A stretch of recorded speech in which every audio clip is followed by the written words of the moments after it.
بغیر علم کے ہمیں نہیں معلوم ہو سکتا ہے. کوئی فرشتہ نہیں بتائے گا آ کر کہ آپ کی نماز، آپ کا غسل، آپ کا وضو، آپ کی طہارت، آپ کا روزہ، آپ کی زکوٰۃ، آپ کا عمرہ، آپ کا حج صحیح ہے. کوئی نہیں کہے گا.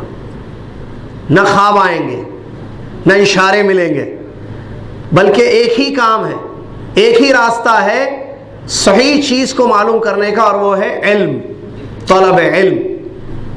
وحی کا علم حاصل کرو، قرآن و سنت کو پڑھو اور سمجھو.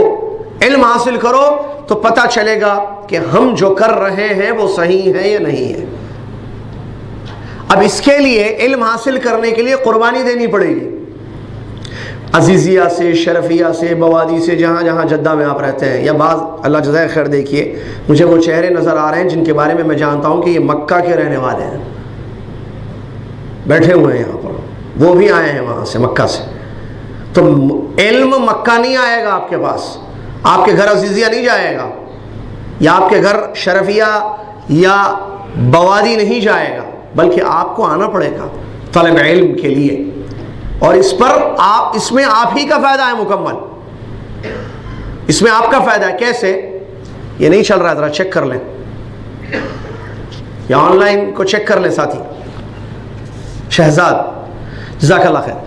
تو میں یہ کہہ رہا تھا، اللہ کے نبی علیہ الصلوۃ والسلام کی بے شمار حدیثیں ہیں جو طلب علم کے لیے انسان نکلتا ہے، اس کی فضیلت کو آپ صلی اللہ علیہ وسلم نے حدیثوں میں بیان فرمایا ہے. بہت حدیثیں، فرشتوں کی دعائیں حدیثوں میں ذکر کی گئی. جو انسان نکلتا ہے، فرشتے پر بچھاتے ہیں. آپ عزیزیہ سے آئے، فرشتوں نے پر بچھایا، سبحان اللہ. جی حدیثیں ہیں پیارے نبی صلی اللہ علیہ وسلم کی کہ جو نکلتا ہے طلب علم کے لیے، فرشتے پر بچھا دیتے ہیں، کائنات کی ساری مخلوق اس کے لیے دعائیں خیر کرتی ہے. آج جمعہ کا دن، آپ نے بستر چھوڑا، گھر چھوڑا، محلہ چھوڑا، بعض لوگوں نے اپنے شہر کو چھوڑا اور یہاں آئے ہیں علم کی پیاس لے کر، طلب علم کے لیے. مبارک ہو آپ کو آنا، ہنیئا لکم، بہت بہت مبارک ہو آپ کو یہاں آنا. اللہ تعالیٰ آپ کے یہاں آنے کو قبول فرمائے. چیونٹیاں، فرشتے اور مچھلیاں اور دیگر مخلوقات دعائیں خیر کرتی ہے طالب علم کے لیے. دوسری حدیث میں نبی علیہ الصلوۃ والسلام نے فرمایا، من سلک طریقا یلتمس فیہ علما سہل اللہ بہ طریقا الی الجنہ. اللہ اکبر. جو نکلتا ہے اپنے گھر سے علم حاصل کرنے کے لیے، اللہ تعالیٰ اس کے ذریعے جنت کا راستہ اس کے آسان کر دیتا ہے. من سلک طریقا یلتمس فیہ علما. گھر سے نکلنے کی بہت ساری وجوہات ہوتی ہیں. کل صبح آپ آفس کے لیے نکلیں گے، لوگ خرید اور فروخت کے لیے نکلتے ہیں، بیع و شراء کے لیے نکلتے ہیں، اور بھی مختلف امور یا مقاصد کے لیے انسان اپنے گھر سے نکلتا ہے. گھومنے کے لیے بھی انسان جاتا ہے. لیکن اگر یہ نکلنا طلب علم کے لیے ہو، علم حاصل کرنے کے لیے، تو پھر ایسی صورت میں مبارک ہو ایسے آدمی کو اس حدیث کی خوشخبری، جس حدیث میں اللہ کے نبی علیہ الصلوۃ والسلام نے جنت کے راستے کی ہمواری کی خوشخبری سنائی ہے. سہل اللہ بہ طریقا الی الجنہ. اللہ تعالیٰ اس کے لیے جنت کا راستہ آسان کر دیتا ہے. تو یہ بہت بڑی بات ہے آنا. اب یہاں دور آئے ہیں آپ، جی آنا علم حاصل کرنے کے لیے، بلکہ علم کے لیے سفر بھی کیا ہے اہل علم نے. آپ محدثین اور فقہا کی جب سیرتوں کو پڑھیں تو آپ کو معلوم ہوگا جتنے علماء گزرے ہیں انہوں نے علم حاصل کرنے کے لیے سفر بھی کیا ہے، جس کو ایک کہتے ہیں عربی میں الرحلۃ فی طلب العلم. طلب علم کے لیے نکلنا. امام بخاری بھی نکلے، امام مسلم بھی نکلے، امام ابو داؤد بھی نکلے، محدثین رحمہ اللہ بھی نکلے، ائمہ فقہا بھی نکلے، صحابہ تابعین بھی نکلے علم کے لیے. اور یہ بہت بڑی چیز ہے. بغیر علم کے صحیح عبادت نہیں ہو سکتی ہے. آج افسوس کے ساتھ کہنا پڑتا ہے بہت سارے مسلمان، جیسے ابھی ہم طہارت کا موضوع شروع کر رہے ہیں، علم نہیں ہے، نہیں پتہ کون سا پانی پاک ہے کون سا پانی ناپاک ہے، نہیں پتہ وضو کا صحیح طریقہ کیا ہے، نہیں پتہ کہ وضو توڑنے والی چیزیں کتاب و سنت کی روشنی میں کیا ہیں، غسل کے مسائل نہیں جانتے ہیں. یہ طہارت ہے۔ پھر آگے چلیے، عبادتوں میں بہت ساری عبادتیں ایسی ہیں جو ہم کرتے ہیں لیکن ہمیں معلوم نہیں ہے کہ وہ صحیح ہے یا غلط ہے۔ ایک بہت بڑی عبادت روزمرہ کی زندگی میں ہم پر واجب ہے، معلوم ہے، نماز، 5 وقتہ نماز اللہ تعالیٰ نے ہر مومن مرد عورت پر فرض کر دی۔ اس کا علم حاصل کریں گے تو نماز صحیح ادا ہوگی، بغیر علم کے نماز کیسے صحیح ادا ہوگی؟ پھر عمرے، حج، طواف، نذر و نیاز، قربانیاں یا زکوٰۃ ادا کرنا وغیرہ بہت سارے مسائل ہیں، یہ عبادات ہیں، بغیر علم کے صحیح نہیں ہو سکتی ہیں، لہذا واجب ہے، پہلا کام ہے علم حاصل کرنا، لیکن ہم نے پہلا کام چھوڑ دیا، دوسرا کام کرتے ہیں۔ پہلا کام چھوڑ کر دوسرا کام کرتے ہیں، دوسرا کام ہے عمل، پہلا کام ہے علم۔ 4 کام ہیں جو انسان کو نجات دیں گے دنیا اور آخرت میں۔ کتنے؟ 4 کام۔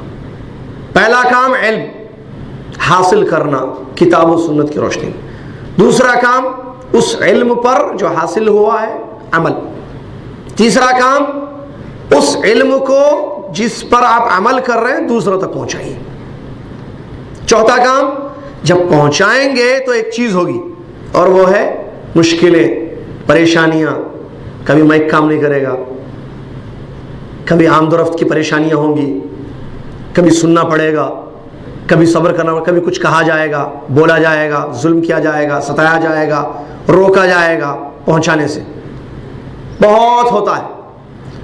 تو چوتھی ایک ضروری چیز ہے، وہ ہے صبر۔ 4 کام کریں گے تو نجات ہوگی، علم، عمل، دعوت، صبر۔ مختصر یاد رکھنے کے لیے اس کی دلیل وہ سورہ جو آپ نمازوں میں پڑھتے ہیں، سورہ عصر، اللہ نے فرمایا والعصر ان الانسان لفی خسر الا الذین آمنوا وعملوا الصالحات وتواصوا بالحق وتواصوا بالصبر۔ اللہ نے فرمایا، ترجمہ، قسم ہے زمانے کی، والعصر، قسم ہے زمانے کی، قسم کھا کر ایک بڑی اہم بات کو اللہ فرما رہا ہے، ان الانسان لفی خسر، بے شک، نو ڈاؤٹ، دنیا کا ہر انسان گھاٹے میں ہے۔ اللہ کہہ رہا ہے، سچا کلام اللہ کا، کتاب اللہ سچ ہے، ہمارا ایمان ہے نا قرآن پر، قرآن کا حرف حرف صحیح، ہر حرف، ان الانسان، اور غور کیجئے اللہ کیا انا کہہ رہا ہے، انا مطلب بے شک، بے شک کا مطلب کوئی ڈاؤٹ نہیں ہے، کوئی شک شبہ نہیں ہے، یعنی پکی بات ہے۔ پھر لا بھی آیا ہے، وہ لا نہیں، لام الف جس کا معنی نہیں کے ہوتے ہیں، نہیں، وہ لام جو بغیر الف کے ہوتا ہے عربی میں، جس کا معنی اردو میں البتہ کے معنی میں آتا ہے، یعنی ضرور، صحیح ہے، پکی بات ہے، جو تاکید کے لیے آتا ہے۔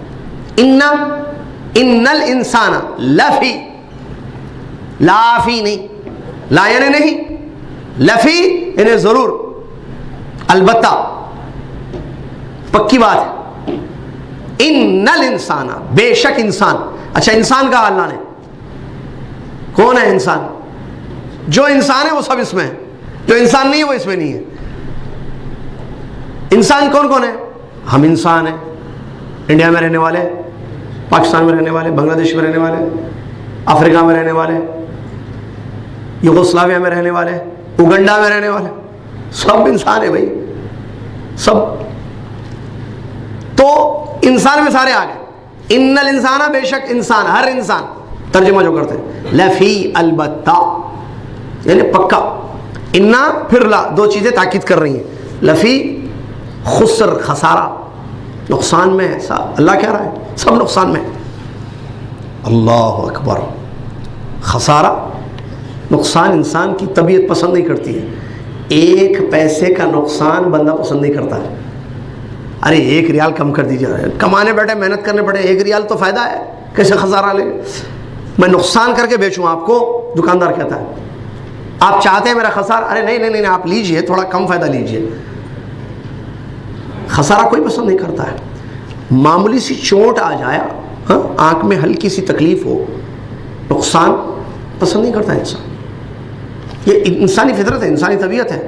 خسارہ کسی کو پسند نہیں ہے، لاس نہیں چاہیے، پروفٹ بتاؤ، پروفٹ صرف، فائدہ چاہیے، خسارہ نقصان نہیں۔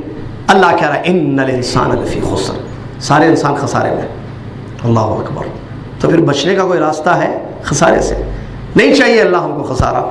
کوئی راستہ بتا اللہ. الا مستثنا، 4 کام کر لو بچ جاؤ گے خسارے سے. ایک کام کے لیے آپ آئے ہوئے ہیں. اب سمجھ میں آ رہا نا کتنا اہم ہوا آنا گاڑیاں لے کر. کیونکہ ایسی بات آئی ہے کہ بھائی اتنی دور 14 روپے کیوں رکھے، یہیں ہمارے مسجد میں رکھ دیتے دورہ. تو میں سوچا مسجد میں کیوں، میں ایسے کرتا ہوں کہ ہر ایک کے گھر میں جا کے دورہ دے دیتا ہوں. آئیے بے بیٹھیے، باہر تھوڑا انتظار کروں گا میں، پھر آپ آئیے دروازہ کھولیے بیٹھیں گے. آئیے بے بیٹھیے، دورہ آپ کو دورہ، ان کو دورہ، ان کو دورہ. یا شیخ ایسے تو نہیں ہوتا ہے نا. کنواں کبھی گیا ہے پیسے کے پیاس. بہرحال طلب علم کے لیے نکلنا آپ کا فائدہ ہے. اللہ کہہ رہا ہے ان الانسان لفی خسر، خسارے میں ہیں سارے لوگ. الا الذین آمنوا، سوائے وہ لوگوں کے جو ایمان لائے. اور ایمان بغیر علم کے نہیں ہوتا ہے، اسی لیے علماء نے فرمایا علم کیا ہے؟ علم. وعملوا الصالحات، نیک عمل کیے. علم عمل. وتواصوا بالحق، اس علم کو دوسروں تک پہنچائے. یہ نہیں خود پڑھ لیے، خود سیکھ لیے، خاموش بیٹھ گئے میں کسی کو کچھ نہیں بولوں گا. جائیں یہ الٹا سیدھا وضو کر لیں. میں تو پڑھ لیا طہارت، میں نے تو دورہ اٹینڈ کر لیا، میں تو سیکھ گیا کہ پانی پاک کون سا ہوتا ہے، وضو کیسے ٹوٹتا ہے، غسل کیسے. اب یہ سسرال والے، یہ گھر والے، یہ پڑوسی، یہ جائیں کہیں بھی، مجھے کیا لینا ہے. بولا تھا اور نہیں آئے، نہیں پہنچائیے. الا الذین آمنوا وعملوا الصالحات وتواصوا بالحق. ایک دوسرے کو علم پہنچانا، جو آپ کو معلوم ہے دوسروں کو بتا دیجئے. فائدہ آپ کا ہی ہے اس میں بھی. الدال علی الخیر کا فاعلہ. رسول صلی اللہ علیہ وسلم نے فرمایا جو کسی کو خیر بتائے تو اس پر عمل کرنے سے جتنا اجر اس کو ملے گا، آپ چونکہ دال ہیں، بتا رہے ہیں، اس کو سکھا رہے ہیں، آپ کو بھی اتنا اجر ملے گا. اجر سبحان اللہ، صرف بتانے سے، یعنی پہنچانے سے. وتواصوا بالصبر، اور جب بتائیں گے تو پھر آپ کو بہت چیزیں ہوں گی. جیسے جس نے بھی خیر کا کام کیا ہے دنیا میں، جس نے بھی دعوت اور تبلیغ کا کام کیا ہے، کتاب و سنت کی تبلیغ علی فہم السلف، اس کو صبر ضرور کرنا پڑے گا. اس لیے کہ سب سے پہلے جنہوں نے یہ کام کیا، جو ہم سب کے آئیڈیل ہیں، محمد رسول اللہ صلی اللہ علیہ وسلم، ان کو تکلیف ہوئی تو ہم کو بھی تکلیف ہوئی. انہوں نے صبر کیا، ہم کو بھی صبر کرنا پڑے گا. خیر ان کے اتنا تو نہیں کر سکتے ہیں، لیکن کرنا پڑے گا صبر. یہ ایک طریقہ ہے، نظام ہے کہ انہوں نے جب دعوت کا کام کیا، علم حاصل کیا پیارے نبی صلی اللہ علیہ وسلم نے وحی کا، جبریل سے عمل کیا، دنیا والوں تک وہ علم پہنچایا، اور اس سلسلے میں جتنی رکاوٹیں اور پریشانیاں مصائب آئے، آپ صلی اللہ علیہ وسلم نے اس پر صبر کیا، کامیاب رہے. یہی 4 سیڑھیاں ہیں کامیابی کی، جس میں سے پہلی سیڑھی کے لیے آپ یہاں تشریف لائیں. اللہ تعالیٰ سے دعا ہے اگلی اور 3 سیڑھیاں بھی ہمارے لیے آسان فرما دیں. علم، عمل، دعوت، صبر. چلیے اس کے بعد طہارت.